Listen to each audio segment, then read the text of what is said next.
امامعلی رحمان باز به آستانه می رود.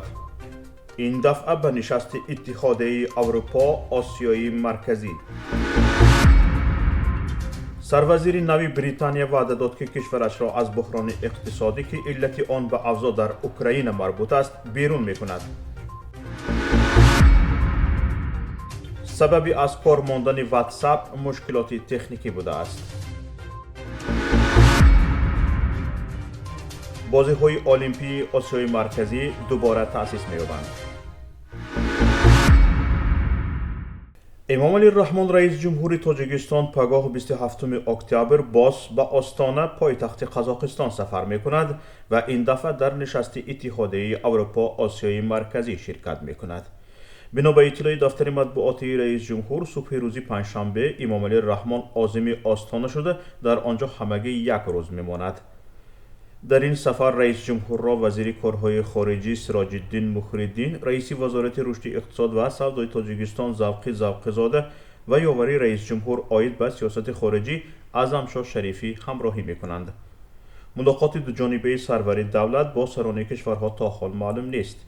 در این نشست به جز سران کشورهای آسیای مرکزی رئیس شورای اروپا چارلز میشل نیز شرکت خواهد کرد.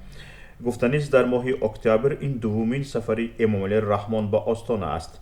در سفر اول در نشست آسیای مرکزی روسیه شرکت کرده بود.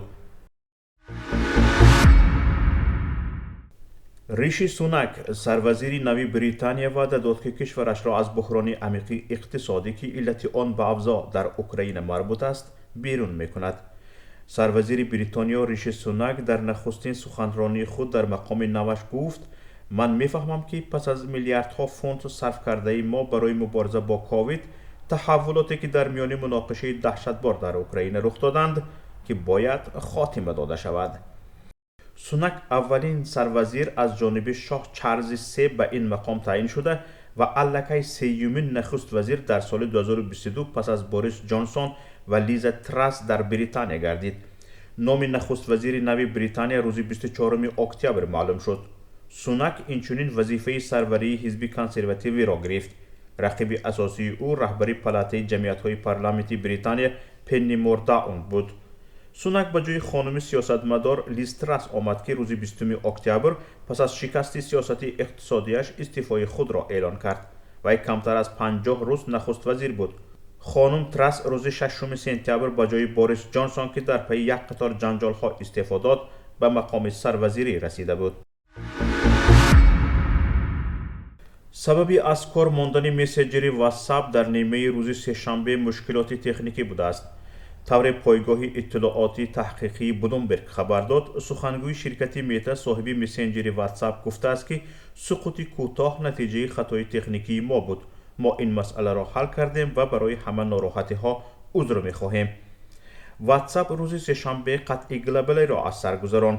تقریبا 70,000 کاربر روز 25 اکتبر درباره قطع شدن آن خبر دادند. شکایت ها درباره فعالیت برنامه از تمام جهان به خصوص از بریتانیا، ایالات متحده آمریکا، اروپا، روسیه و کشورهای آسیای مرکزی آمده اند. استفاده برندگان نمی توانستند به کسی پیام فرستند. اینچنین مشکلات در پیوست شوی به سرور وجود داشت. کمیته های المپی 4 کشور قرقیزستان، قزاقستان، ازبکستان و تاجیکستان تصمیم گرفتند که بازی های المپی آسیای مرکزی از سر گرفته شوند. در این باره دفتر مطبوعاتی کمیته ملی المپی قزاقستان در وبسایت این سازمان خبر داده است. این تصمیم در نشست سئول در چهارچوب اسامبله ژنرالی اسوسیاسیون کمیته های ملی المپی گرفته شده است. جانب‌ها به موافقه رسیدند که در 2 سال آینده برنامه ورزشی مشترک تهیه کرده بازی‌ها از سر گرفته شوند. کشور میزبان و سنه مسابقه بعدتر معین کرده می شود. بازی‌های آسیای مرکزی یک مسابقه ورزشی می باشد که هر 2 سال یک مرتبه بین ورزشکاران جمهوری‌های آسیای مرکزی، قزاقستان، قرقیزستان، تاجیکستان، ترکمنستان و ازبکستان برگزار می شد. اولین و آخرین مسابقه سال 1995 در تاشکند برگزار شده بود. با وجود آنکه بازی‌ها میبایست در 2 سال یک مرتبه برگزار شوند، با سبب‌های گوناگون پس از سال 2005 دیگر برگزار نشدند.